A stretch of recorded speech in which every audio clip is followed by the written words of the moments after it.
নির্বাচন সময়ের দাবি হলেও তার চেয়েও বড় দাবি শেখ হাসিনার বিচারের কাজ দ্রুত সম্পন্ন করা। একথা বলেছেন বিএনপির যুগ্ম মহাসচিব শহীদুদ্দীন চৌধুরী আনি।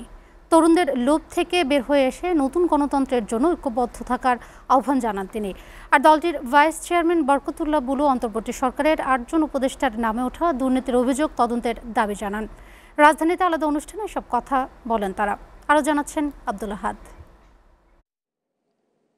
জাতীয় প্রেস ক্লাবে জুলাই গণ অভ্যুত্থানে সাংবাদিকদের ভূমিকা শীর্ষক আলোচনা সভা অনুষ্ঠিত হয়।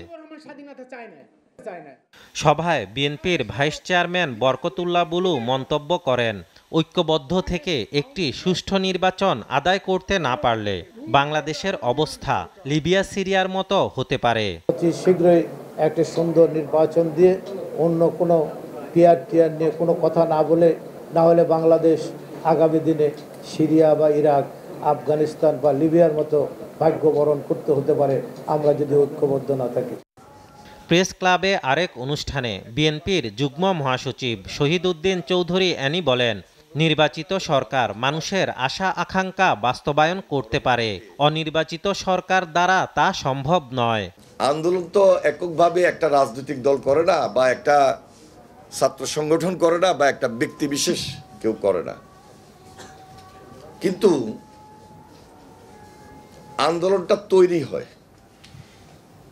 আর হঠাৎ করে তৈরি হয় না। 5 আগস্টের পর যারা লুটপাট চাঁদাবাজি করেছে তারা কেউ রক্ষা পাবে না বলেও জানান শহীদুদ্দীন চৌধুরী আনি। অনেকে কিন্তু খুব লোভে পড়ে গেছে। এত লোভ লালসা রেখে আপনি যদি মনে করেন এটাই আপনার এটা শেষ অবলম্বন হবে, শেষ পরিণতি হবে, এখনো সময় আছে, এখান থেকে বের হয়ে আসুন।